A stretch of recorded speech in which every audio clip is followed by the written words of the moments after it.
que é o Talibã e como o grupo tomou o poder no Afeganistão. Entenda como o grupo fundamentalista assumiu novamente o controle do país depois de 20 anos e por que isso é uma ameaça aos direitos humanos na região. Cenas de tumulto no aeroporto de Cabul, de pessoas penduradas em avião durante decolagem e de uma multidão tentando fugir do Afeganistão chocaram o mundo nos últimos dias. No último dia 15 de agosto, o grupo extremista Talibã, que significa estudantes, não estudantes normais, mas estudantes do Alcorão, voltou ao poder quase 20 anos depois de ter sido expulso por tropas norte-americanas.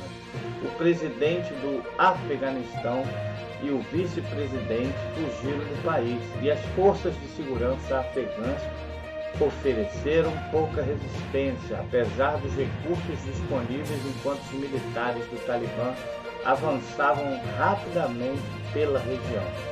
Essa tomada de Cabul já era um risco apontado por especialistas que estavam apreensivos com a decisão dos Estados Unidos de retirar suas tropas do Afeganistão, depois de 2 décadas de ocupação, causando assim um vácuo de poder propício para o grupo avançar e derrubar o governo. Com o Talibã de volta ao poder, a comunidade internacional e a população afegã já demonstram preocupações sobre o retorno de violências de direitos humanos. Milhares de civis tentaram fugir da região e os que ficam temem as próximas ações do governo extremista do Talibã. O Talibã é o grupo fundamentalista islâmico formado no fim da invasão soviética do Afeganistão entre os anos de 1979 e 1989, por estudantes que defendiam uma rígida interpretação do Alcorão para governar o país. Talibã, inclusive, significa estudantes em uma língua nativa dos afegãos. O grupo interpreta a religião de um jeito peculiar. Vê os outros ramos do islamismo como deturpados e abertos ao Ocidente, então acreditam ser os portadores do verdadeiro islamismo, explica o professor de Geografia e Atualidades poliedro Daniel Simões. Durante os anos em que ficaram no poder, entre 1996 e 2001, eles prometeram eliminar qualquer influência estrangeira no país, promover a paz e a segurança regional por meio da instauração de uma versão radical da Sharia, a lei islâmica. Foram adotadas medidas brutais e repreensivas, colocando em xeque os direitos humanos e culturais. A formação do Talibã no Afeganistão é um dos muitos efeitos colaterais da bipolarização entre os Estados Unidos e a União Soviética, a extinta União Soviética. Durante a Guerra Fria, nos anos de 1945 a 1991. Em 1978, os socialistas tomaram o poder no Afeganistão durante a Revolução de Saur. Os Estados Unidos e seus aliados, como a Arábia Saudita, passaram a apoiar o movimento de resistência armado. Diversos grupos islâmicos foram beneficiados com essa ajuda dos Estados Unidos e da Arábia Saudita, com munições e armas. Nesse mesmo contexto, os sauditas financiavam madraças, escolas religiosas no Paquistão, para onde as famílias afegãs, especialmente da etnia Pashto, enviavam seus filhos. Foram nessas escolas que se organizou o grupo que criou o movimento Talibã, explica James O'Neill, professor do Laboratório de Pesquisa em Relações Internacionais da Faculdade de Campinas. O grupo de orientação sunita foi consolidado em 1994 exatamente pelos ex-guerrilheiros islâmicos conhecidos como os Mujahideen, que lutaram para combater a ocupação soviética no Afeganistão na década de 1980.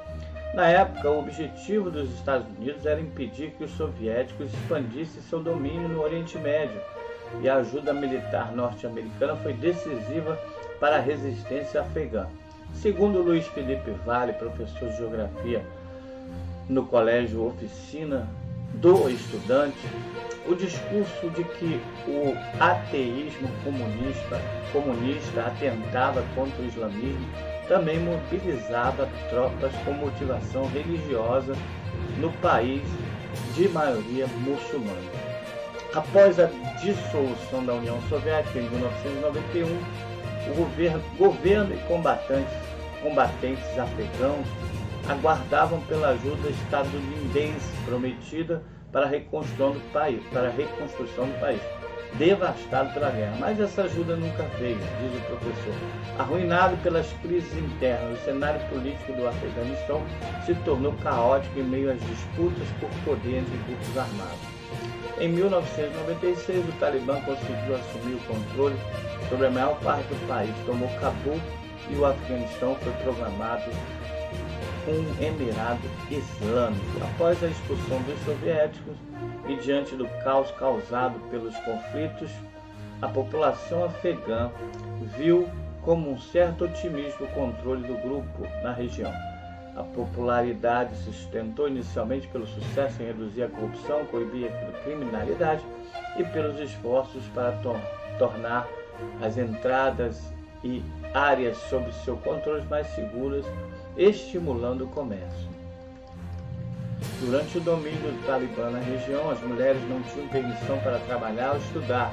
Deveriam ficar confinadas em casa. Elas só poderiam sair se estivessem acompanhadas de um homem. Era obrigatório o uso da burca, cobrindo todo o corpo da cabeça aos pés, e as mulheres acusadas de adultério eram apedrejadas na rua. O Talibã também proibiu música, filmes, televisões e livros, artefatos culturais foram destruídos.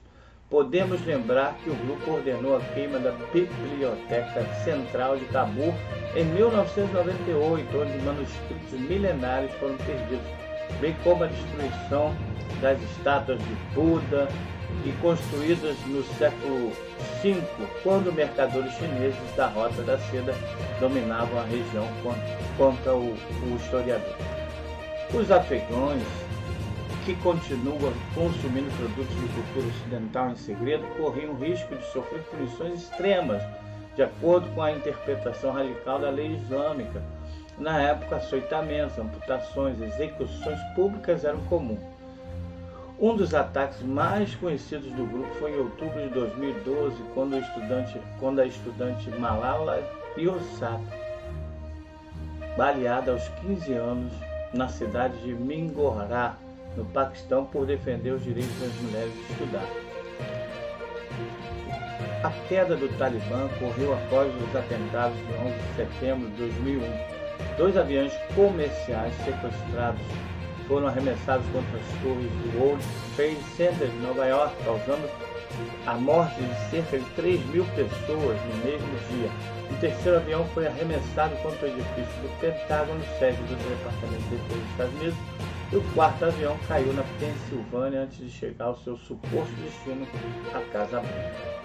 Na época, o Talibã foi acusado de dar refúgio para o grupo fundamentalista Al-Qaeda, liderado por Osama Bin Laden, responsável pelos ataques. Os norte-americanos acreditavam que, além de esconder membros da organização e permitir que usassem o Afeganistão como base de operações para atividades terroristas, o Talibã financiava o grupo. Em resposta aos ataques, os Estados Unidos lideraram uma coalizão que invadiu o Afeganistão em 2001 com pesados ataques aéreos e bombardeios. O presidente dos Estados Unidos na época, George W. Bush, deu início à Guerra do Terror, movendo milhares de soldados estadunidenses para o Oriente Médio com a justificativa de erradicar grupos terroristas liderados por inimigos como Bin Laden no Afeganistão e Saddam Hussein no Iraque. Em uma incursão terrestre, os norte-americanos forçaram a retirada dos talibãs das grandes cidades. Então o líder do grupo, Mullah Muhammad Omar, e outras figuras importantes como Osama Bin Laden escaparam justamente e supostamente se refugiaram na cidade paquistanesa de Quetta. A existência do que foi apelidado de Quetta Shura foi negada pelo Paquistão. A colisão derrubou o regime e a invasão começou em 2001 e duraria 20 anos. Após a invasão norte-americana, as tropas talibãs se enfraqueceram, mas não deixaram de existir. Depois de serem expulsos, os membros do grupo se espalharam e alguns líderes se refugiaram na fronteira com o Paquistão, onde conseguiram se reestruturar e buscar formas de retomar o poder, mantendo-se ativos e recrutando membros. Ao longo dos anos realizaram ataques, mas a presença militar norte-americana em missões pontuais das forças ocidentais dificultaram a expansão do grupo. Simões explica que o plano inicial proposto por George W. Bush era fazer uma guerra rápida, tornar o Afeganistão uma democracia, fazer eleições e ter um presidente legítimo e formar um exército forte capaz de conter o Talibã sem a presença estrangeira. Isso foi muito custoso em dinheiro e em vidas ao longo do tempo. Por isso surgiu o movimento crescente para que os americanos retirassem as tropas. Mas a presença militar norte-americana estendeu muito mais do que o previsto. Com isso, a reprovação dos afegãos em relação aos Estados Unidos aumentou, abandonando o apoio da guerra do terror. A presença da força dos Estados Unidos, inclusive, ajudou o Talibã a mobilizar a população por meio de uma postura antinacionalista. Após 20 anos de intervenção militar estadunidense no Afeganistão, algumas poucas liberdades individuais foram conquistadas e houve um tímido avanço econômico no país que continuou mergulhado em uma profunda crise econômica à beira do precipício do fundamentalismo religioso defendido por milícias armadas como o Talibã e o Estado Islâmico, diz Vale. Com a saída de Bush e a entrada de Barack Obama na presidência dos Estados Unidos, a retirada das tropas do Afeganistão foi ganhando apoio popular. Quando Donald Trump, crítico da presença militar nos Estados Unidos no Afeganistão, assumiu o cargo em 2016, prometeu tirar as tropas norte-americanas do Iraque e do Afeganistão. Enquanto isso, os ataques do Talibã se intensificaram. Em fevereiro de 2020, Trump negociou um acordo de paz com o Talibã em Doha, no Catar, comprometendo-se a retirar as forças militares do país e libertar cerca de 5 mil prisioneiros talibãs. Já o grupo fundamentalista prometeu não atacar os americanos e não permitir que qualquer grupo ou indivíduo, incluindo o Al-Qaeda, usasse o Afeganistão para ameaçar a segurança dos Estados Unidos ou de seus aliados. Mas o Talibã continuou atacando forças de segurança afegãs e civis e avançou rapidamente em todo o país. Em abril de 2021, o atual presidente norte-americano Joe Biden anunciou que as tropas americanas deixariam o país em 11 de setembro, 2 décadas após os ataques dos Estados Unidos. A retirada precoce das tropas preocupavam especialistas, autoridades e o povo afegão sobre a vulnerabilidade do governo sem o apoio internacional contra o Talibã, a retomada da violência na região. Em maio começaram as investidas do Talibã, já que haviam conquistado milhares de combatentes. Em julho, os insurgentes já tinham tomado metade do território afegão e no início de agosto praticamente todas as grandes cidades eram dominadas pelos extremistas. Hoje acredita-se que o grupo seja mais numeroso que em qualquer momento desde 2001, com até 85 mil combatentes segundo estimativas das organizações do Tratado do Atlântico Norte. A rapidez com qual o Talibã voltou ao poder surpreendeu o governo norte-americano, que previa a chegada do grupo em Cabul apenas em setembro. O próprio Pentágono precisou retirar às pressas os diplomatas norte-americanos da embaixada da capital.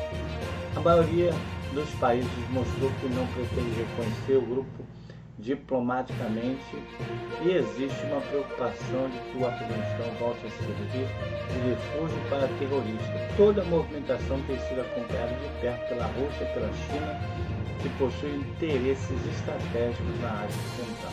Tanto a Rússia quanto a China enxergam com apreensão essa nova situação.